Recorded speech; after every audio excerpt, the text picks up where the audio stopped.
इसी प्रकार अन्य प्रसंगों को श्रवण करने के लिए महाराज श्री के एकमात्र अधिकृत ऑफिशियल यूट्यूब चैनल को सब्सक्राइब करके बेल आइकन को अवश्य दबा दें।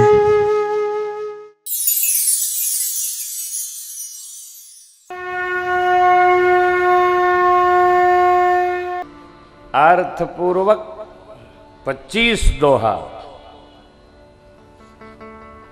महाराज विधि क्या है? कोई विधि नहीं है, चाहे जब पढ़ो जैसे पढ़ो, लेकिन भैया जीभ से न पढ़ो, समझो। क्या लिखा है समझो। चौपाई क्या कहती है उसको आप समझिए। हम चौपैये तो सुना के आपको समझाने का प्रयास करते हैं कथवा कि कुछ और ही उतारी के लावत है।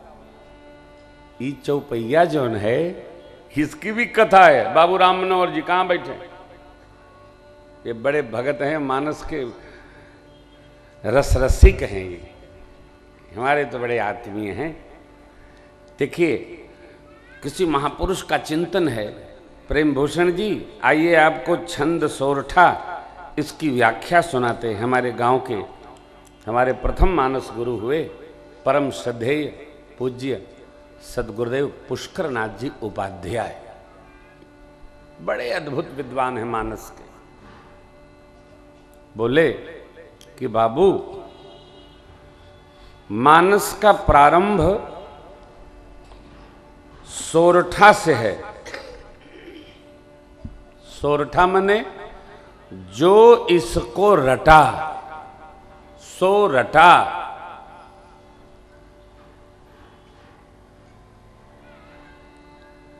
और हर कांड की पूर्णाहुति छंद से है।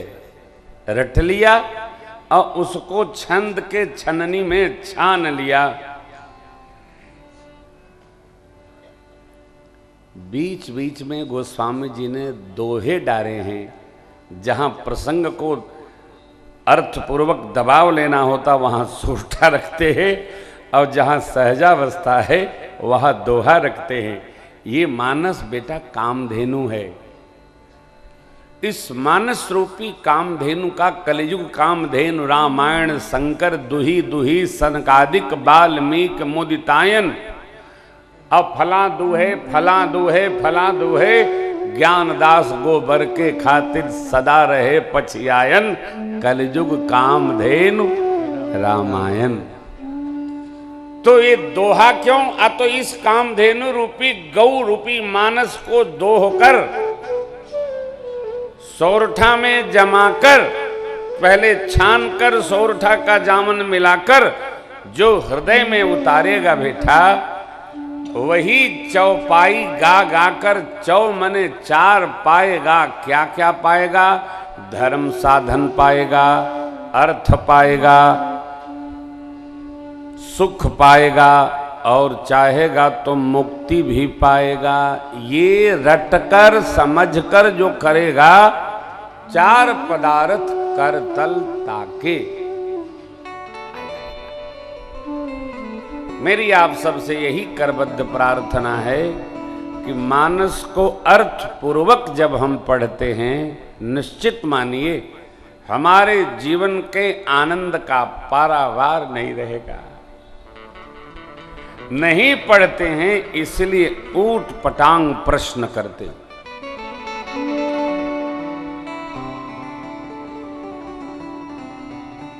कल महामहिम राज्यपाल महोदय ने आपको रामकथा पूरी सुनाई 59 मिनट में।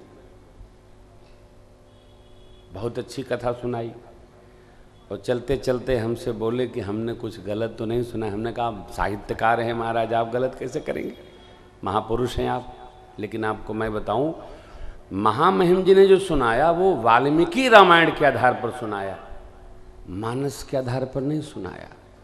तो उनका आपने सुन लिया, समझिएगा नहीं। क्योंकि वाल्मीकि रामायण अलग प्रपोर्शन में बना है। वो साहित्य है, वो सत्य कथा है। मानस की कथा साहित्य नहीं है, ये जीने की कथा है। वाल्मीकि रामायण को जिया नहीं जा सकता है, जीने के लिए रामचरितमानस आवश्यक है। इसलिए इसको समझिए, यहां न वाद है न विवाद है, केवल संवाद है। वो महापुरुष है, विद्वान है, हिंदी साहित्य के बड़े अद्भुत विद्वान हैं, कवि भी हैं, साहित्यकार भी हैं, लेखक भी हैं। अब चूंकि महापुरुष लोग हैं तो कुछ कहना अच्छा नहीं है, अद्भुत हैं वो, परंतु आप हमारे कथा के श्रोता हैं, गौर से ये दर्शन करिए। जब भी कोई बात परिवार का श्रेष्ठ विचार करता है तो वो सबके बारे में सोचता है, परंतु यह आवश्यक नहीं कि हम जो सोच रहे हैं वो हो ही जाए।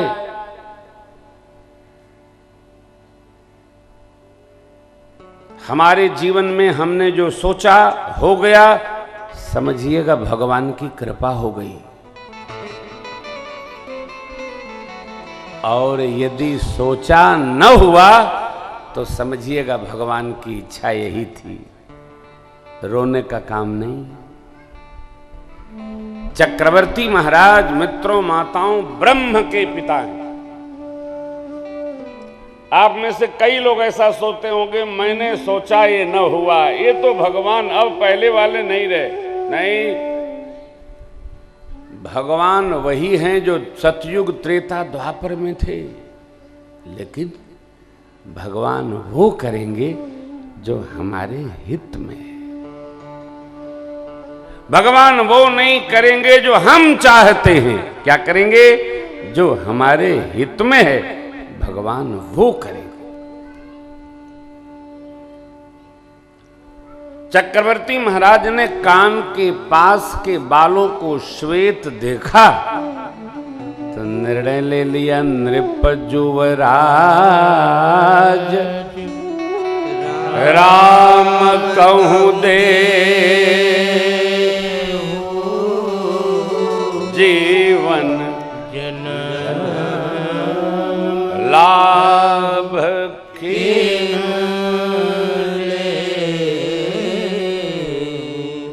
ब्रह्म जिनकी तपश्चर्या से पुत्र होकर आ गया, उन दशरथ जी महाराज ने केवल सोचा भर था, सचिव गणों से मंत्रणा किए, हाँ हो गई। गुरुदेव भगवान के पास गए, गुरुदेव ने बड़ी अद्भुत बात कही। चक्रवर्ती जी ने क्या प्रस्ताव रखा?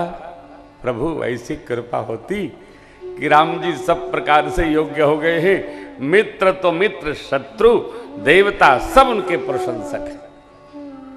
आपकी बस आज्ञा हो जाती तो राम जी को युवराज पद पर तिलक कर देते आप। अरे वाह, अद्भुत। राजन, जिसके भजन बिना स्मरण बिना जीव का ताप नहीं जाता है, देखिए तत्व विचार गुरुदेव का, जिससे विमुख होकर जीव को सहज पश्चाताप होता है, वही अनंत कोटि ब्रह्मांड नायक आपके पुत्र होकर आ गए। अस्तु, इससे अद्भुत बात क्या होगी? गुरुदेव के वचन जरा दर्शन करिए। ये बोले, बेग विलंबुन करिय नृप साजिय सबोई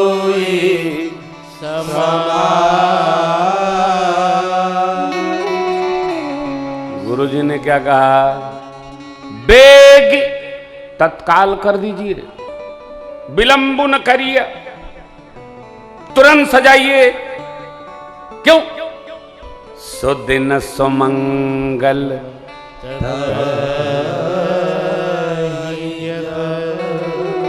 राम हो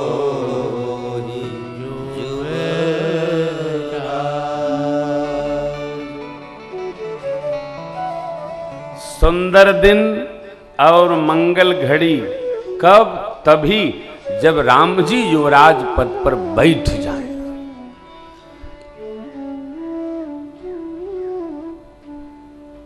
मैंने एक पद गाना बंद कर दिया है, जब से ये चौपाई समझ में आ गई कि गुरु जी ने न विवाह में मुहूर्त निकाला और न राज्याभिषेक का मुहूर्त निकाला, उस पद को गाना ही बंद कर दिया, कर्मा की रेखा नारी बिदना टारे नाई टरे। क्योंकि गुरु जी ने विवाह में भी मुहूर्त नहीं निकाला और अभिषेक का भी मुहूर्त नहीं निकाला। क्या कहा? बेग विलंब न करिय नृप साजिय सबुई समान। अब किसी ने इस पर पुस्तक लिखा है कि वशिष्ठ भगवान के मुहूर्त बताने पर भी वनवास क्यों भया। अब बताइए आप, कहां मुहूर्त निकला? दोहे में तो नहीं निकला, जो लिखे उनके घर निकला। कहां निकला? मानस को मस्तिष्क से न समझा जाए, न बुझा जाए, न पढ़ा जाए, ये हृदय से उतरता है। दिमाग का काम नहीं, दिल का काम है। देखिए, क्षमा करिएगा, कठोर है। और हम लोग संत, शास्त्र, गुरु, ज्योतिषी की बात अपनी सुविधा से मानते हैं।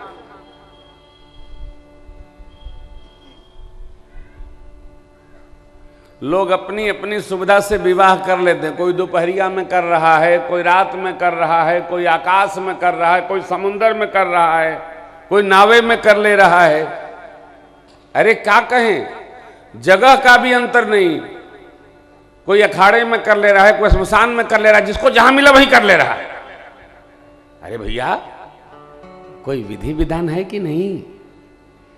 हम अपनी सुविधा से ज्योतिष मानते हैं, गुरु वचन मानते हैं, संत वचन मानते हैं और परेशान होने लगते हैं, तब शरणागत होते हैं। पहले नहीं होते।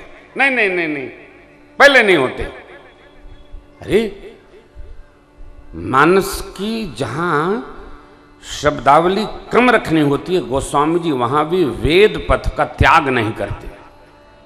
देखिए, मुनि अनुशासन गणपति पूज्यऊ शंभु भगवान, को सुन संशय करे जन सुरयना दीजिए। गौरी जी उपस्थित हैं, आदिशक्ति हैं, इसलिए वर कन्या ने गणपति पूजन किया, कर लिया। गोस्वामी जी के पास वहां समय कम है, तो गोस्वामी जी क्या लिखते हैं? विवाह किस विधि से हुआ भोले बाबा मैया का? जैसी विवाह के विधि श्रुति महामुनि ने सो सब करवा। वेद भगवान जैसा लिखे हैं वैसे विवाह संपन्न हुआ। अब यदि वैदिक विधि का निषेध हुआ तो जीवन में सुख नहीं आएगा। वैदिक अनुशासन का पालन जीवन में अवश्य होना है, सुख वर्धन के लिए। वैदिक क्लिष्ट समझ में आता है, पौराणिक करिए।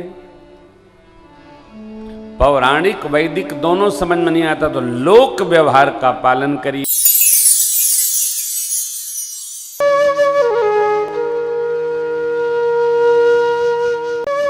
इसी प्रकार अन्य प्रसंगों को श्रवण करने के लिए महाराज श्री के एकमात्र अधिकृत ऑफिशियल यूट्यूब चैनल को सब्सक्राइब करके बेल आइकॉन को अवश्य दबा दें।